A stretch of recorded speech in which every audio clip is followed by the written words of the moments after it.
Perkenalkan, kami dari kelompok investasi. Kali ini kami akan mewawancarai di perusahaan Bursa Efek Indonesia. Sekian, terima kasih.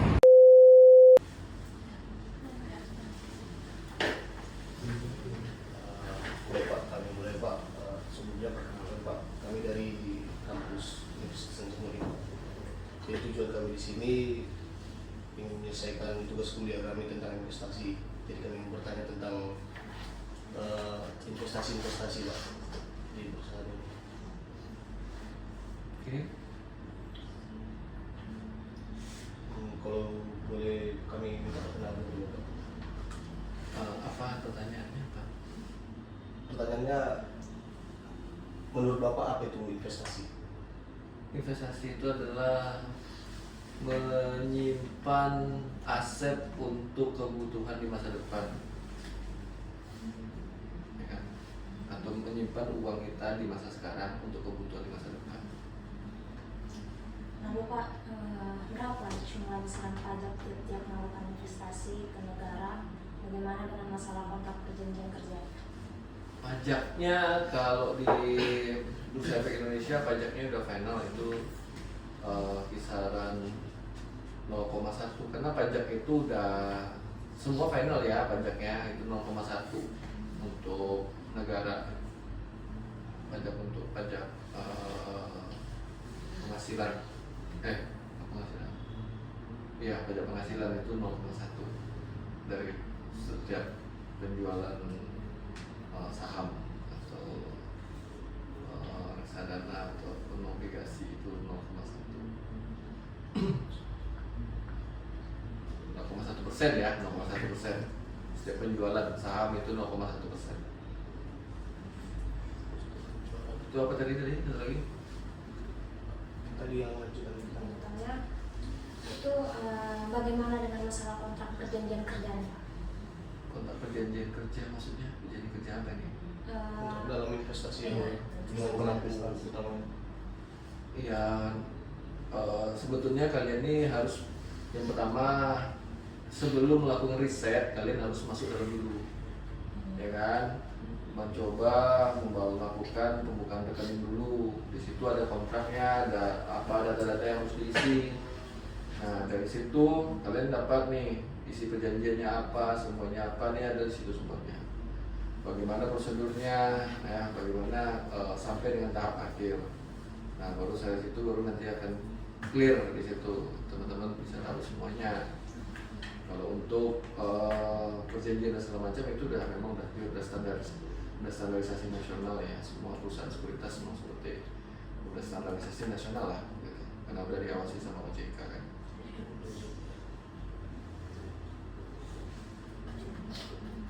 Aturan yang digunakan untuk menjalankan sebuah investasi itu gimana? Ini pertanyaannya ngambang nih ya tadi dari kontrak itu apa tadi apa tadi maksudnya tentang apa? Aturan yang digunakan. Aturan yang digunakan untuk berinvestasi. Sebetulnya itu lebih ranahnya ke OJK tuh kalau masalah kayak gitu kan, ranah peraturan. Tapi kalau sekarang itu aturannya baku ya, udah ada standarisasinya itu dari POJK. Dari POJK itu udah peraturan itu udah fix gitu maksudnya. Jadi kita ngacunya ke sana gitu. Kita mengacunya kepada peraturan dari POJK. Ya, kalau di apa namanya itu undang-undang Bapepan atau di OJK itu tentang pasar modal itu tahun 80 nomor undang-undang nomor 80 tentang pasar modal. Nah, nanti teman-teman bisa cek lah di situ ya. Jadi kan kalau udah peraturan itu udah baku ya, jadi kita tinggal ngikutin aja. Ikutin prosedur. Iya. Siapa saja Pak yang bertanggung jawab dalam menjalankan investasi Pak? siapa yang bertanggung jawab dalam menjalankan investasi ini, dalam bentuk apa yang bertanggung jawab nih? Pihak perusahaan Pak, dari perusahaan ke investor. Sebetulnya yang bertanggung jawab sebetulnya investor itu harus bisa apa sendiri ya, apa namanya itu, mengenal resikonya sendiri ya, profil risikonya sendiri sebelum dia melakukan atau memutuskan untuk berinvestasi. Nah, kalau perusahaan sekuritas itu atau perusahaan bursa efek Indonesia itu sebagai penyelenggara ya, sebagai penyedia, ibaratnya seperti mall ya, teman-teman itu yang mau belanja di mall itu adalah pelaku pasar atau investornya. Nah, kita sebagai yang menjual atau tenan-tenannya, ada yang jual baju, ada yang jual kacamata gitu ya kan. Nah, teman-teman di sini yang beli itu yang itu apa namanya itu, yang punya sebetulnya yang punya kapasitas, kalau saya beli ini worth it nggak gitu. Kalau saya beli ini bagus nggak daripada yang itu gitu kan gitu. Ya, jadi produk di sebelah sini bagus nggak daripada yang produk di sebelah situ. Nah, itu ya. Tapi kalau untuk tanggung jawab, kalau tanggung jawab sih saya agak rancu juga apa ya menjawabnya. Untuk kapasitas tanggung jawab ini bagaimana yang dalam arti spesifiknya gitu. Gimana Mas? Apa tuh arti spesifik dari tanggung jawab itu gimana maksudnya? Jadi misalnya terjadi sengketa di sini Pak, yang bertanggung jawab untuk menyelesaikan sengketa itu siapa? Kalau sengketa tidak ada yang berhubungan dengan sengketa, karena kita tidak nitip duit ya, kita tidak mengelola keuangan, kita hanya fasilitator orang untuk apa namanya itu, melakukan investasi. Jadi seperti tadi ya, teman-teman itu sebagai apa ya, pengunjung itu sebagai investor yang memutuskan beli dan jual itu kan, itu teman-teman sendiri gitu loh, membeli baju A, membeli baju B gitu misalnya gitu kan di mall itu, ya itu keputusan teman-teman sendiri gitu. Bukan teman-teman naruh uang di pokok gitu kan, tolong dikelola, bukan seperti itu ya. Jadi ranahnya itu apa kategorinya jadi beda gitu kan, konotasinya beda gitu, konotasinya beda juga pengertiannya. Jadi makanya saya agak ragu untuk menspesifikasi arti tanggung jawabnya atau tanggung jawabnya. Tapi kalau misalkan tadi yang ditanya itu apakah dari sisi regulasinya ya, perusahaan sekuritas ini untuk bertanggung jawab ke investor sebagai penyedia informasi ya kenapa? Karena setiap investor melakukan transaksi dan segala macam ya, kita akan memberikan reporting ya, kita akan memberikan konfirmasi ya. Nah, itu sebagai tanggung jawab kita kepada investor. Investor akan melihat bahwasanya mereka betul-betul ada transaksi di sini. Kalau misalkan mereka nggak ada transaksi, tiba-tiba ada reporting kan lucu kan, gitu kan. Nah, tanggung jawab kita juga mungkin kepada Bursa Efek Indonesia ya, atau sebagai regulatornya itu dari OJK yang sebagai pengawas. Nah, itu ada tanggung jawab juga. Artinya kita juga melaporkan ya pertumbuhan investornya, pertumbuhan transaksinya bagaimana, gitu kan. Nah, itu juga kita melaporkan di situ. Nah, seperti itu. Jadi mungkin agak mengambil. Jadi dari tadi pertanyaan sih apa ya, universal tapi tidak spesifik gitu. Terlalu universal. Jadi kita juga nggak dapat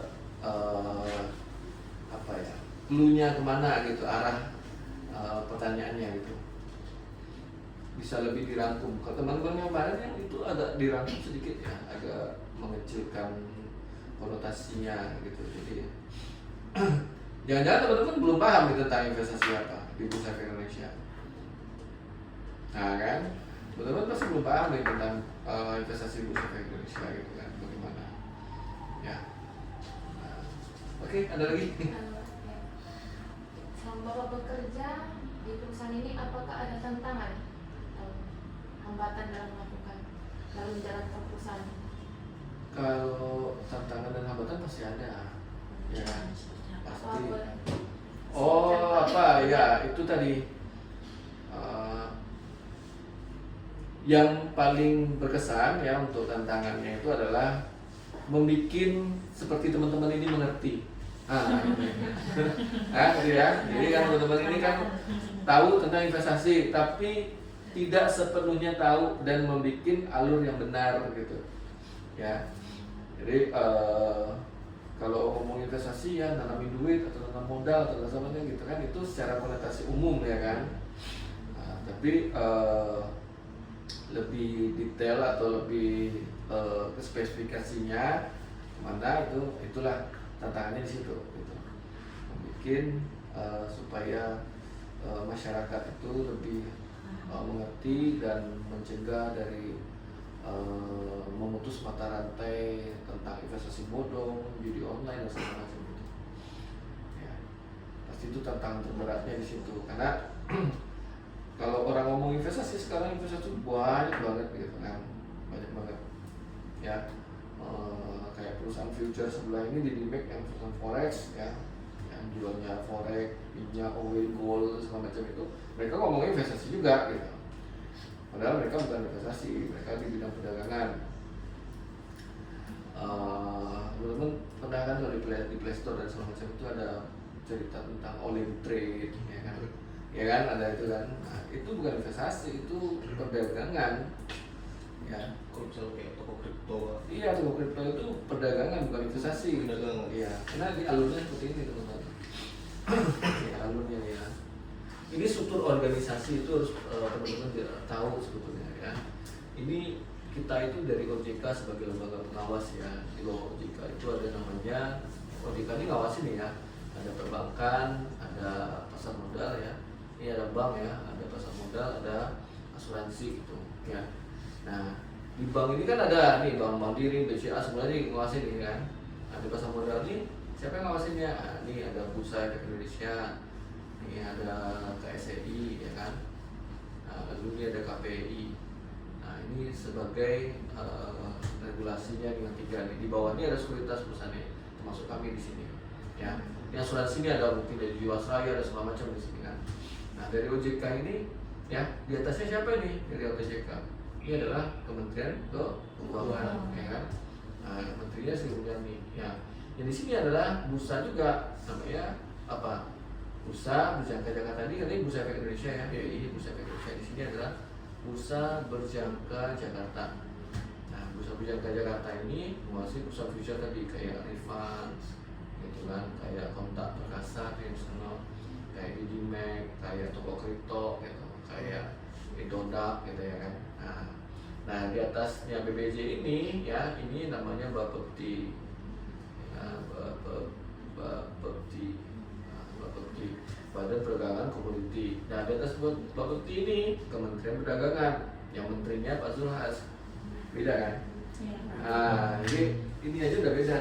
Jadi semua tuh banyak nih ngomongin tentang investasi dan segala macam. Tapi mana yang alurnya harus ada jalurnya kemana gitu, ya jalur kemana? Kita mau arahnya kemana gitu, jalur mau investasinya apa gitu. Asuransi itu ngomong investasi nih. Tahu nggak teman-teman namanya unit link? Ya, unit link yang prudensial segala macam itu ngomongnya asuransi juga. Kenapa? Iya kan? Berarti ini mereka mengatakan investasi juga. Iya, investasi juga. Karena investasinya dikemas antara investasi dengan asuransi. Ya, kalian misalkan deposit 100.000 nih tiap bulan harus setor 300.000 katanya untuk asuransi yang prudensial gitu kan. Nah dipotong nih, ini 100.000-nya untuk asuransi investasinya, 200-nya untuk asuransinya. Nanti nggak boleh diambil nih sampai 15 tahun katanya gitu kan. Nah, Deposito ya. bukan deposito, itu di bank. Deposito itu di bank nih, deposito di bank produknya. Beda. Kalau di Bursa Efek produknya adalah saham, obligasi, ya, lalu reksadana, ya. Itu produknya. Tiga itu produknya. Kalau di deposito, kalau yang ini asuransi namanya unit link nih. Ya, unit link. Nah, ini ngomongnya juga investasi juga gitu. Jadi sekarang tuh banyak banget kan bicara tentang investasi, tapi jalurnya kemana, kita mau lihatnya itu kemana gitu kan. Jadi kalau mau taruh saham Pak itu modal dasarnya berapa? Ditetapkan atau gimana?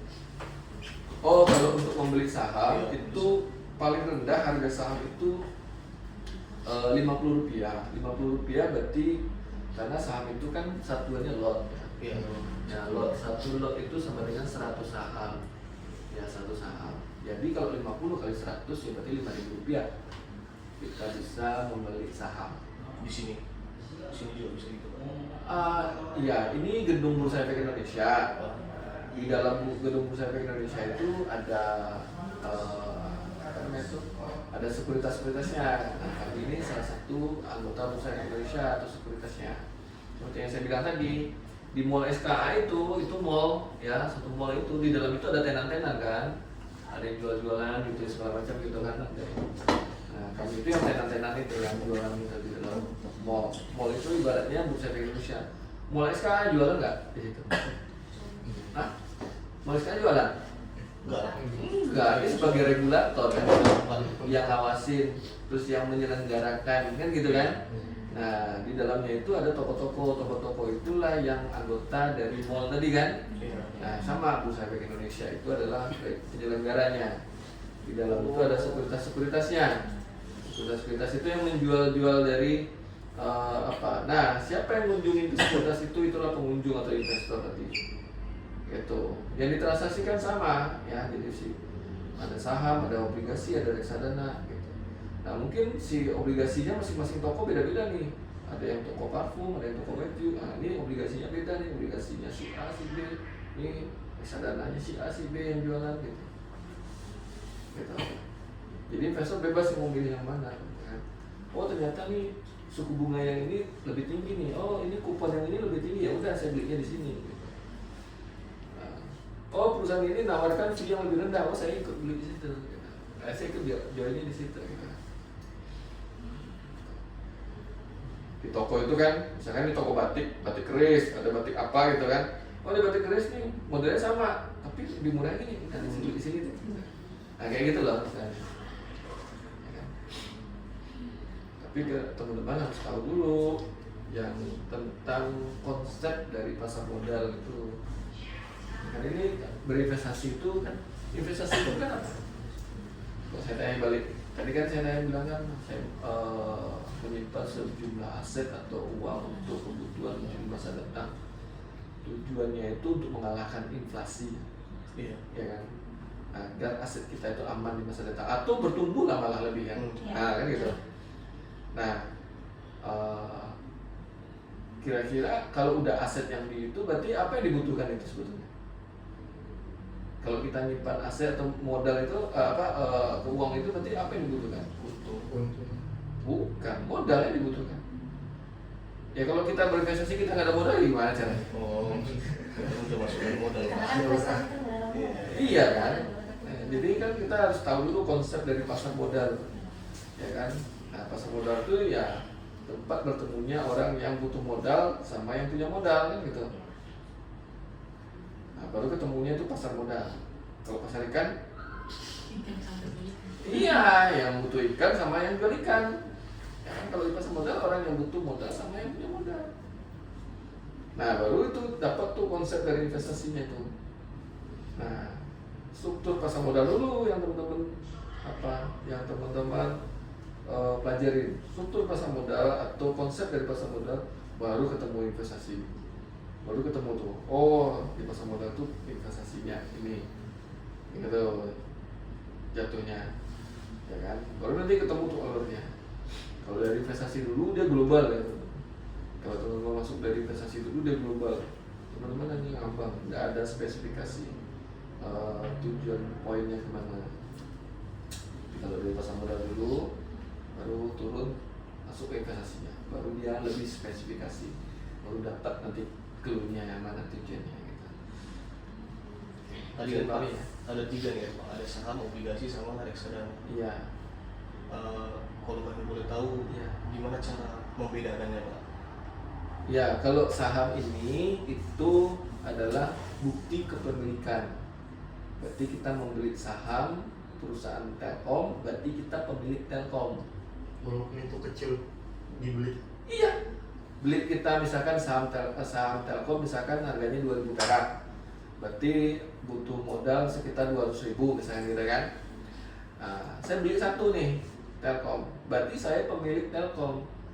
Hak saya adalah saya mengikuti RUPS dan mendapatkan informasi-informasi tentang Telkom.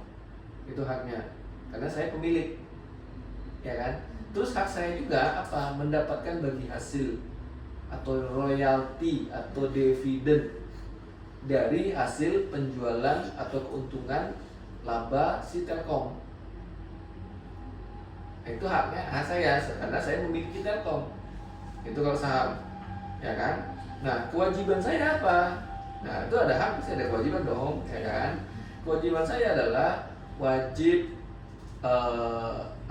boleh mengikuti ya rapat umum pemegang saham.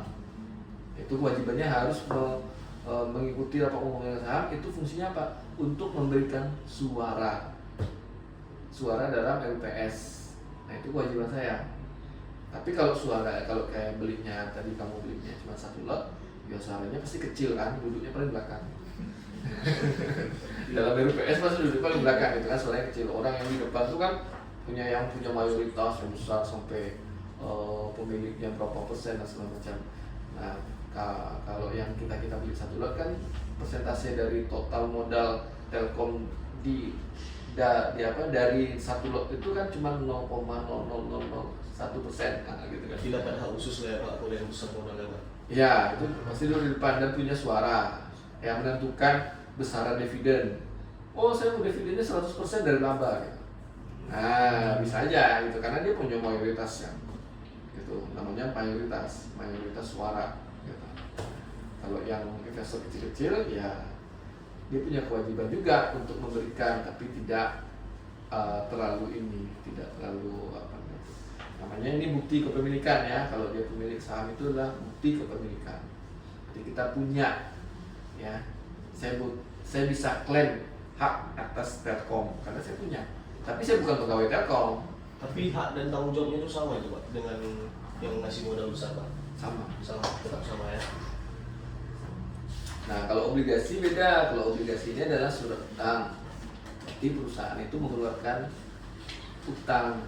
Nah, kita membeli utang tadi dengan jatuh tempo tertentu, nanti akan dibeli kembali atau akan diambil kembali. Nah, selama periode jatuh tempo tertentu tadi, kita diberikan kupon atau bunga selama berjalannya waktu oleh si perusahaan tadi atau si emiten tadi.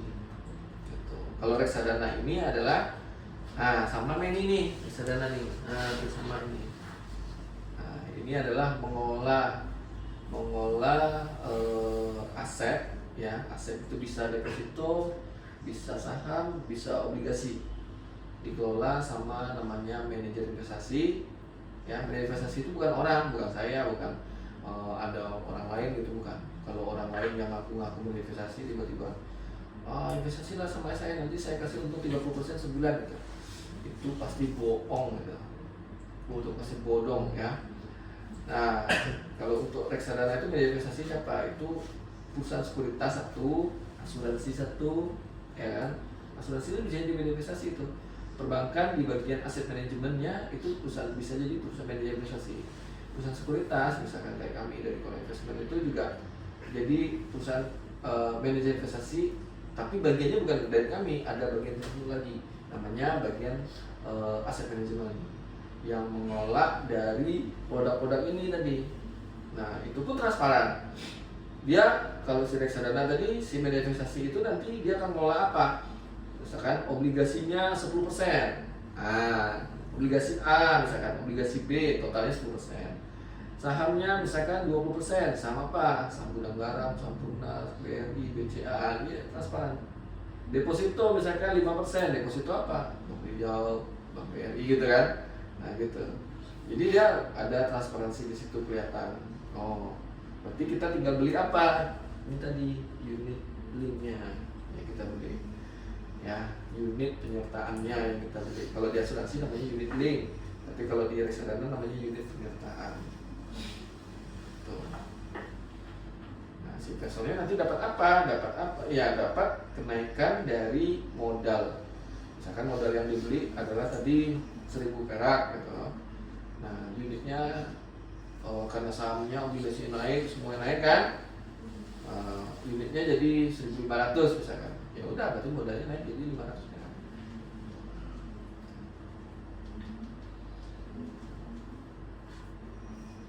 Tadi Bapak bilang obligasi tadi menjual apa tadi? Obligasi itu menerbitkan surat utang. Surat utang. Jadi kalau misalnya surat utang itu dijual lagi gitu Pak? Kalau misalnya dijual lagi itu apakah ada penurunan harga gitu enggak? Enggak, dia perusahaan itu menerbitkan surat utang nih gini. Saya menerbitkan surat utang di sini 500 miliar. Ah ini 500 miliar. Ya udah, beli. Siapa yang beli gitu. Nah, di pasar mungkin ada yang nggak kebagian, ada yang kebagian kan gitu kan. Namanya kan di pasar. Kan nggak semuanya tercover, ada yang belinya banyak, ada yang belinya dikit. Ada yang nggak kebagian, ya kan. Nah, karena ada harga, ya kan, misalkan ini saya jualnya 100%. 100% total ini, 100% ini totalnya itu adalah nilainya 10 miliar misalkan. Totalnya ini 10 miliar. 100% nih ya, saya keluarkan 100% nih.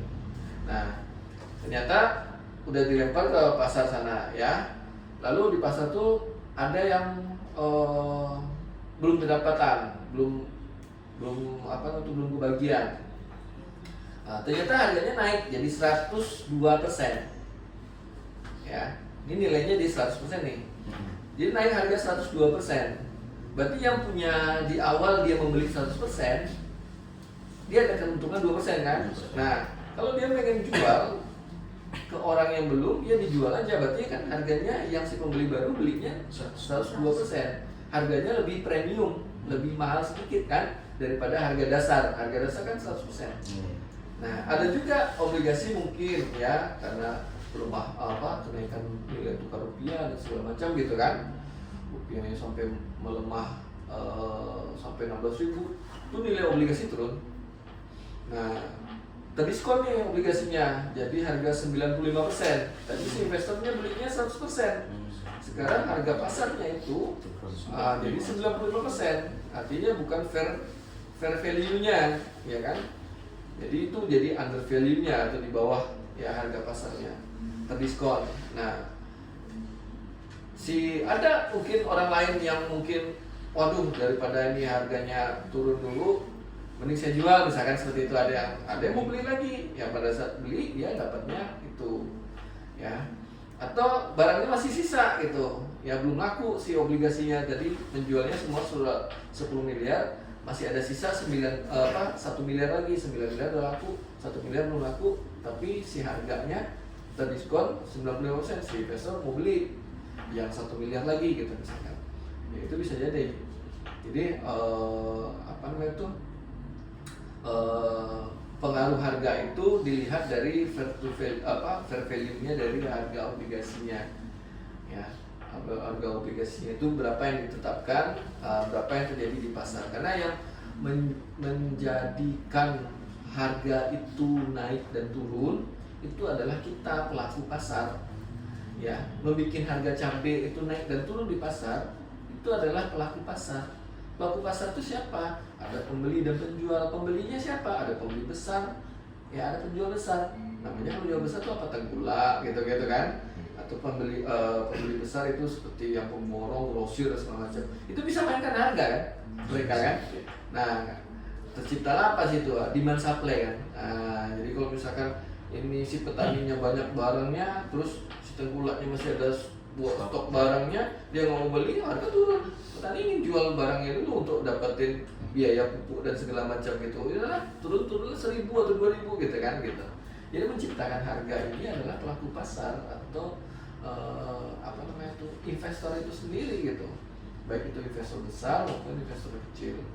Ya, mereka yang jual beli itu yang melakukan. Ya saham itu kenapa dia bisa naik turun Pak? Ya karena itu tadi. Nah, saham itu yang menciptakan harga itu adalah pelaku pasar. Ya. Jadi Jadi demand supply tadi, hukum ekonomi tetap berlaku di situ. Jadi kenaikan sama keturunan tadi itu Pak, harga pasar tadi itu bisa nggak dipengaruhi oleh pemerintah apa atau cuman Ya pemerintah pas- tadi misalkan nih pelemahan nilai tukar rupiah gitu, itu menciptakan juga penurunan harga nilai obligasi. Nah seperti itu gitu kan. Oh ini rupiahnya sekarang stabil di angka 15.000. Berarti sekarang pemerintahan baru sekarang ingin membuka keran investasi besar-besar, menerbitkan SBN, menerbitkan apa semuanya. Itu investor dari luar seperti Jepang, Abu Dhabi semuanya masuk semua tuh. Itu memberikan nilai apa? Dampak apa? Dampak nilai obligasinya jadi premium kan? Nah gitu. Karena demand banyak kan? Iya. Gitu. Jadi memang ada peran pemerintah, ada peran pelaku pasar ada. Itu pelaku pasar semuanya, pemerintah semua itu pelaku pasar.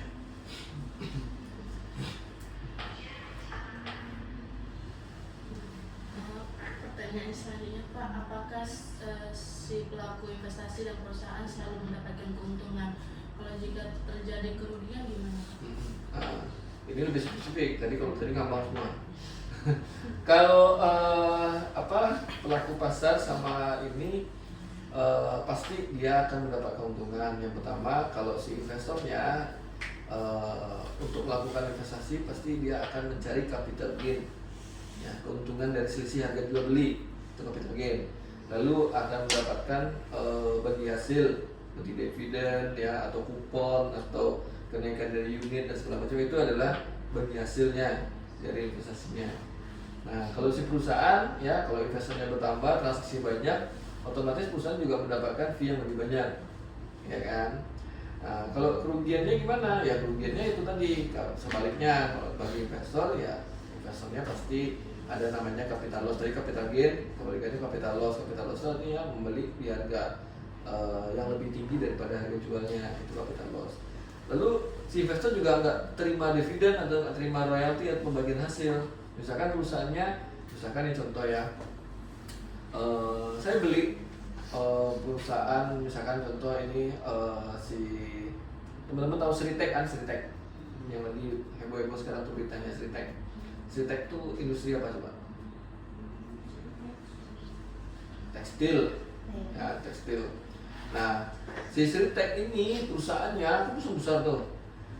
Tidak Krakatau Steel lah, tahu nggak Krakatau Steel? Krakatau Steel, baja. Krakatau Steel. Nah si Krakatau Steel itu perusahaan besar tuh, terbesar di ASEAN. Di Asia itu terbesar, di Indonesia itu Krakatau Steel.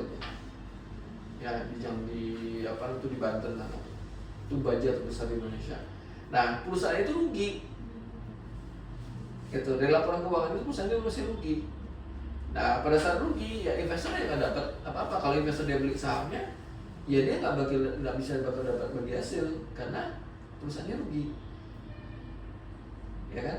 Kalau misalkan nih saya punya usaha apa ini, terus teman-teman jadi investornya saya, terus tiba-tiba usaha saya ini nggak berkembang atau masih pendapatannya nggak ada gitu, atau masih minus, nombok, ya gimana mau bagi hasil?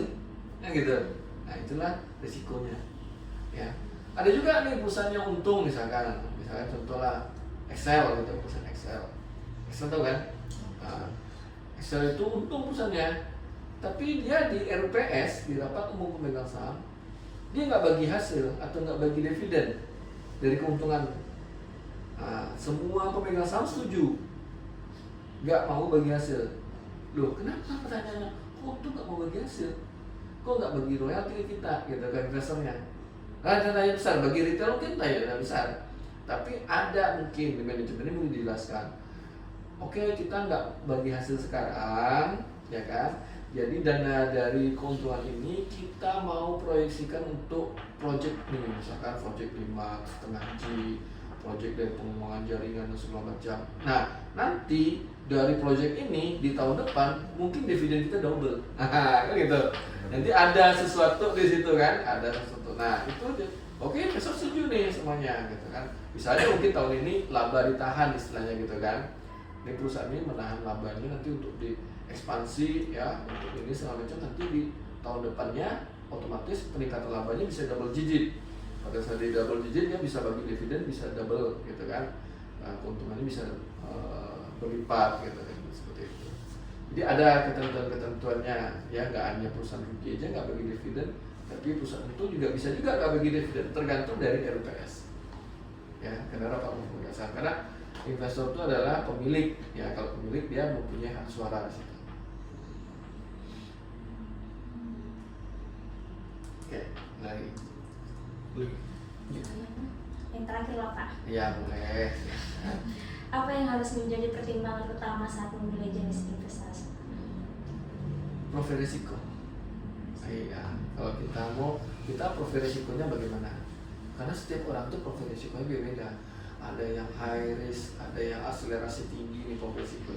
Ada yang suka nggak suka dia yang terlalu kencang akselerasinya, yang pelan-pelan aja, yang penting pasti gitu. Misalkan nggak apa-apa deh 4% aja setiap tahun gitu, nggak masalah, pertumbuhan nilai investasi saya naiknya cuma 4% setiap tahun nggak masalah.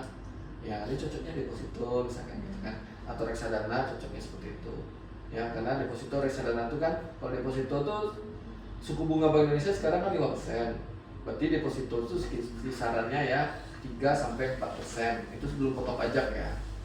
Nah, karena kan di bawah suku bunga dia. Nah kalau reksadana itu di atas sedikit, ya palingan sekitar 4 sampai dengan 6%.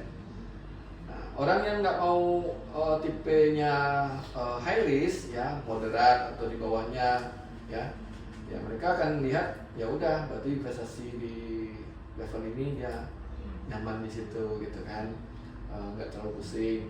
Ada yang suka yang itu akselerasi tinggi, yang high risk misalkan, pasti kalau dia high risk pasti high return ya, dia maunya returnnya besar atau keuntungannya besar, bisa keuntungannya bisa sampai 17%, 20%, bisa 100% pun bisa ya. Nah itu pelaku pasarnya ada, jadi kalau teman-teman mau wawancarai juga boleh. Nah itu bisa, jadi dia bisa punya waktu ya, dan profil risikonya memang dia tinggi. Ya udah nggak apa-apa deh, ini kan duitnya mungkin penggunaannya mungkin 50% ini dananya nggak terlalu digunakan sama sekali gitu, atau ya punya alasan lain lah gitu kan, supaya ini bisa lebih tinggi performance-nya atau pendapatannya, misalkan untuk untuk jalan-jalan untuk apa lah terserah lah kan. Nah seperti itu. Jadi itu hal yang dasar itu adalah kita melihat dari profil risikonya. Sebelum kita memutuskan investasi, sebelum kita menawarkan investasi juga kita tanya dulu profil risikonya bagaimana. Ya profil risiko si nasabah masing-masing itu beda-beda. Ada yang profil risikonya nggak mau berinvestasi, ditawarin investasi nggak mau, ditawarin ini nggak mau, semua nggak mau deh. Nah gitu, ada juga gitu kan. Nah, maunya yang cash aja gitu, mau yang nyata-nyata aja gitu, ada juga yang seperti itu.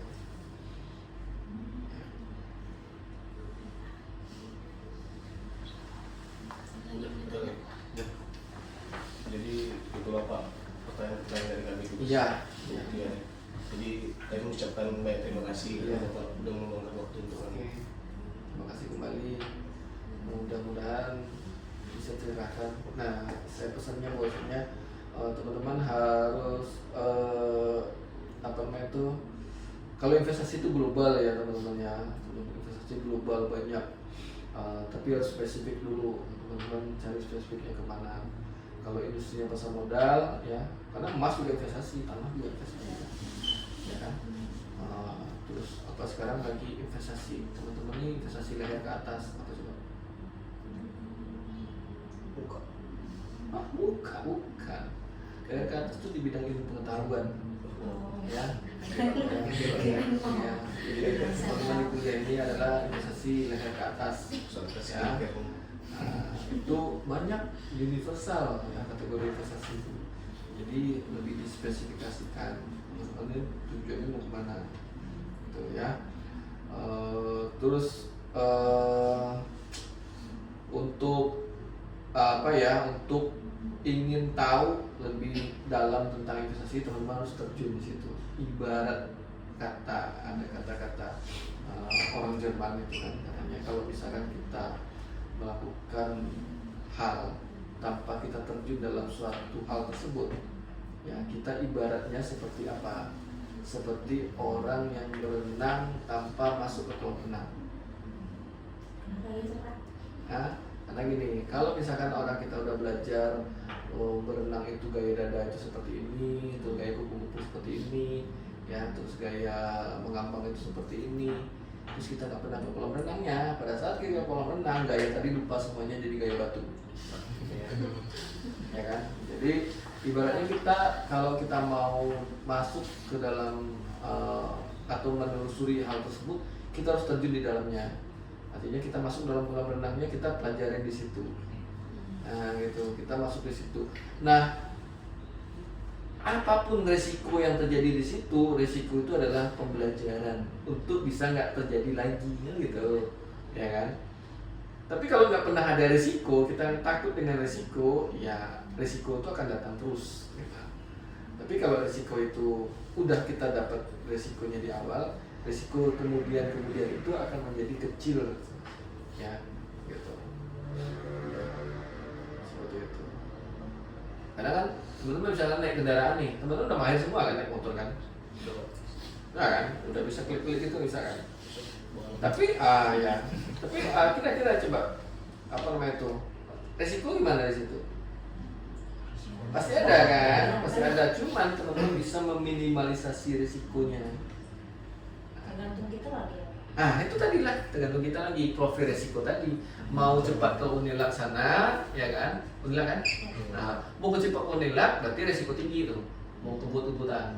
Ada yang profil resikonya pelan aja, pasti ya, supaya lambat-lambat asal selamat ya kan. Nah, itu tadi prestasinya mungkin di situ ada segala macam gitu kan. Pokoknya pelan ya, tanpa ada resiko segala macam gitu. Kecil dari resikonya. Memang itu kencang, itu keuntungannya bisa besar juga, kecepatan waktu dan segala macam. Cuman ya resikonya juga besar. Nah, gitu. Perkenalkan Bang, kami dari Unilak, mahasiswa dari Unilak. Jadi tujuan kami di sini ingin bertanya tentang Abang sebagai pelaku investasi di sini. Jadi pertanyaan kami yang pertama itu apa yang membuat Abang menjadi pelaku investasi di sini? Oke, jadi kalau yang pertama, saya sendiri itu terjun di dunia pasar modal itu tahun 2016. Di mana tahun 2016 itu awal pertama kali saya masuk kuliah ya. Jadi maba begitu kan. Nah, kemudian memang di sisi lain ini enggak di bidang saya tamatan sarjana hukum. Jadi ini lintas ini beda kan, lintas ke ranah ekonomi lah gitu. Nah, yang melatar belakangi saya kenapa mengenal di dunia pasar modal itu karena ketertarikan dari awal tuh berinvestasi gitu. Jadi dari mindset awal karena ketertarikan berinvestasi dan kebetulan pula pada saat ada mata kuliah hukum perusahaan gitu kan, jadi berbicara tentang saham ataupun ekuitas lainnya gitu. Nah, jadi ya saya mempelajari gitu terkait industri pasar modal, khususnya di saham, reksadana, obligasi, ada juga yang di deposito gitu kan. Nah, sejak itu ya saya dalami sampai saat ini ya saya masih tetap bergelut di pasar modal. Tentunya kalau ekuitas atau instrumen yang sering saya investasikan itu di saham. Kira-kira seperti itu. Apakah ada kendala gitu berinvestasi? Apakah pernah mengalami? Kalau mengalami kendala memang pada saat awal-awal ya pada 2016 itu tentunya kita kalau saya kan langsung nih action nih terjun ke pasar gitu kan. Nah, seharusnya ya pada saat pertama kali kita mau berinvestasi, istilah kita investasi dulu layer ke atas. Jadi kita dalamin dulu profil resikonya gitu kan, sehingga apa? Sehingga ketika kita terjun gitu kan, ya kita tidak menjas bahwasannya wah ini produknya nggak bener ini, wah ini investasi bodong nih apa nih. Nah, padahal secara legalitas kan kalau di pasar modal itu udah jelas ya diatur sama OJK begitu. Nah, tetapi pada saat itu ya saya langsung action. Nah, memang modal awal tuh nggak banyak, 500.000 gitu ya, 500.000 ya saya rugi itu hampir 50% sendiri, hampir 50% sendiri. Tapi dengan kesalahan itu ya saya tetap belajar, evaluasi, dan bagaimana kedepannya ya saya ikut sering seminar ataupun kita ikut juga ke komunitas-komunitas yang khususnya itu membahas seputar investasi begitu, sehingga ya kita lebih banyak mendapat pengalaman, pemahaman, sering kita sharing-sharing ke yang sudah lama terjun lebih dahulu, sehingga ya kita untuk kendala-kendala itu di kemudian hari nggak ada lagi. Kira-kira seperti itu. Bang, boleh tahu investasi pertama Bang itu gimana? Kalau investasi pertama saya itu di saham. Itu saham Medco Energi namanya. Nah, saya beli saham Medco Energi. Nah, saya nggak tahu pertamanya apa gitu kan, analisa kan banyak nih, ada analisa fundamental, ada analisa teknikal ya. Ya karena langsung terjun ya saya beli itulah hampir minus 50% tadi gitu. Jadi ya instrumen pertama yang saya beli itu adalah saham. 500 ribu. Iya, pada saat itu harganya sekitar 1000-an. Jadi saya bisa beli 3 lot kemarin itu. Kira-kira seperti itu. Jadi instrumen pertama yang saya beli itu adalah saham. Terus setelah itu abangnya bisa apa namanya, setelah melakukan investasi pertama, setelah itu kan abang kan menaik sama yang sudah duluan terjun di situ. Iya. Jadi abang setelah apa itu, apakah mengikuti investasi lagi ataukah berinvestasi lagi setelah itu? Oh jelas. Makanya sampai detik ini, sampai saat ini dari 2016 sampai 2024 saya masih tetap stay di pasar modal, khususnya sebagai pelaku investasi di pasar modal, khususnya di saham gitu. Jadi ya dengan kita sering istilahnya kongko-kongko lah, ngopi-ngopi, seri-seri, sering ketemu gitu kan ya. Kita sering dapat masukan, insight, ataupun kita sering juga mendengar misalnya, wah perusahaan ini lagi booming ini, perusahaan ini bagus ini untuk kita pilih sebagai perusahaan investasi kita begitu kan. Jadi ya tentunya sampai detik ini masih tetap begitu. Makanya sampai hari ini pun juga saya lagi mantau pasar tadi ya. Gitu. Iya. Ada lagi? Masih ada nggak abang mendapatkan kerugian setelah berinvestasi? Kalau kerugian itu pasti ada gitu ya. Nah tapi kita rekap nih bulanan gitu kan. Jadi setiap hari itu kadang harga saham itu kan nggak selamanya naik, nggak selamanya turun-turun juga kan. Jadi ya kadang naik turun, volatilitas itu ada gitu. Apalagi kalau di instrumen saham itu adalah instrumen yang paling high risk. Resikonya tinggi tapi keuntungannya juga tinggi gitu. Nah, jadi ya kalau dalam arti ada kerugian ya pasti ada. Tapi kalau kita gabungin gitu kan dalam misalnya laporan keuangan tahunan gitu ya dari tahun 2018 sampai sekarang lah gitu ya, insya Allah untuk begitu. Kira-kira seperti itu. Kalau untuk bulanan itu sekitar belasan persen, misalnya range 11 sampai 18%.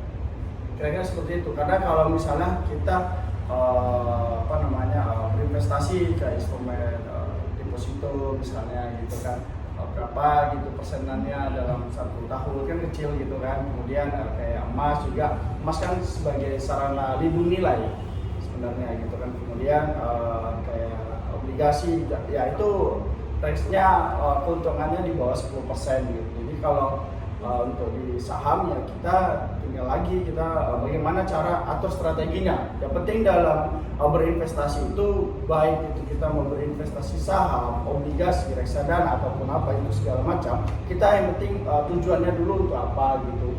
Kita tujuannya untuk apa? Kalau untuk misalnya jangka panjang ya misalnya teman-teman semua kalau udah punya tabungan yang mau nyicil emas ataupun mau beli reksadana misalnya yang nggak mau pusing lah gitu kan, nggak mau pusing, kita mau menganalisa sendiri baik itu analisa fundamental ataupun teknikal ya kita pilih aja reksadana karena kan udah kita percaya kepada pihak ketiga yaitu manajer investasi. Tapi kalau kita mau belajar sendiri, mau kita gali sendiri, mau tahu perusahaan si A, si B, si C ini bagaimana ya yang penting kita tahu perusahaan itu gitu. Jadi kita tahu perusahaan itu, kita beli perusahaan itu tuh nggak seperti beli kucing dalam karung istilahnya gitu lah ya. Jadi kita tuh tahu perusahaan yang kita beli. Contoh misalnya kita beli perusahaan Unilever, produknya kayak ada Pepsodent, Sampo ataupun yang lain. Nah, kita tahu begitu kan, sehingga Ya, kalaupun misalnya saham itu turun pada saat kita beli, ya kita nggak panik. Misalnya kita tahu kan, bahwasannya penjualannya bagus kok masih gitu kan. Ya mungkin pada saat penurunan itulah waktunya kita untuk sebagai ambil opportunity beli lagi gitu. Jadi ya sebenarnya simple dalam berinvestasi, yang penting kita paham. Kira seperti itu. Menurut apa namanya, investasi apa yang paling menguntungkan kalau menurut abang? Kalau untuk saat ini karena saya lebih take action sendiri ya di saham. Di Di saham. menjanjikan. Iya, di saham. Ya, balik lagi kita harus tetap punya kemampuan, pengalaman, sama jam terbang juga sih yang panjang gitu kan, karena saham itu adalah instrumen investasi yang high risk high return gitu. Kira-kira abang udah berapa lama berinvestasi?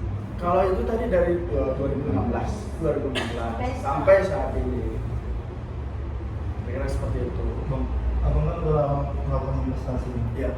Jadi kalau menurut abang, cara memperkecil risiko untuk kerugian itu gimana? Nah itu tadi, kita investasi lihat ke atas dulu, kita pahami, kita kenali dulu yang mau kita beli itu apa. Misalnya contoh kita mau beli instrumen investasi di saham gitu ya.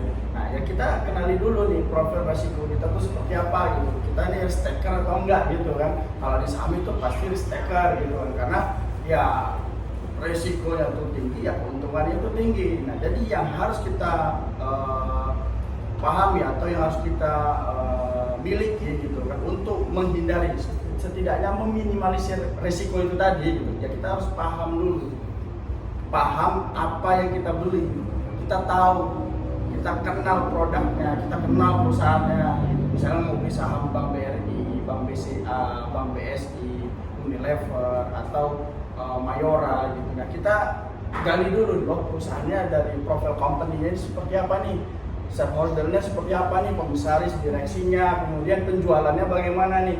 Kalau misalnya perusahaan itu rugi, ngapain kita beli perusahaan rugi kan? Logikanya kan seperti itu. Ya tentunya kita sebagai investor mau memilih perusahaan itu yang untung. Sehingga apa? Ya di saham itu ada keuntungannya dua. Pertama capital gain atau selisih harga beli sama harga jual. Misalnya kita beli harga 500, kita jual di harga 1000, berarti kan kita untung tuh 100% itu ya. Nah kemudian yang kedua adalah dividen. Jadi kalau perusahaan itu dia bagus, kemudian untung terus, laba terus gitu kan, nah pasti nanti di dalam RUPS dia membagikan dividen minimal 1 tahun sekali gitu. Nah jadi ada dua keuntungan kalau kita berinvestasi di saham gitu. Yang penting kita kenal perusahaannya, jangan rugi. Kalau rugi ngapain kita beli kan? Kira-kira seperti itu. Jadi saham tuh memang selalu dibeli bang, ada nggak yang gratis gitu? Tuh, nggak ada bang. Karena kalau kita berinvestasi kan tentunya kita punya modal gitu. Nah, soalnya kan pernah ada berita kayak Gojek memberikan saham kepada driver-drivernya. Oh, kalau kan itu bonus itu, kira-kira bonus misalnya gitu kan. Dia bekerja di situ. Nah, itu kayak program mesop lah, atau artinya ada pemberian saham bonus untuk karyawannya gitu. Nah, itu ada kayak bank-bank BUMN misalnya BRI, Mandiri, BNI. Nah, itu bonusnya misalnya bonus tahunan. Itu nggak dalam bentuk uang tunai, tapi dalam bentuk saham. Nah itu seperti itu kalau itu gratis. Gak apa bang, kerja dulu lah di situ kan, di Gojek atau di Bank BRI atau apa nanti kan. Nah nanti udah dapat. Kemarin saya ada juga dapat, tidak bisa jual langsung uang. Oh, kemarin dapat Iya. jual. Oh. Ada lagi? Itulah bang beberapa pertanyaan kami. Saya juga mengucapkan banyak terima kasih karena abang udah Oke siap. Iya sama-sama. Ya, kita ya.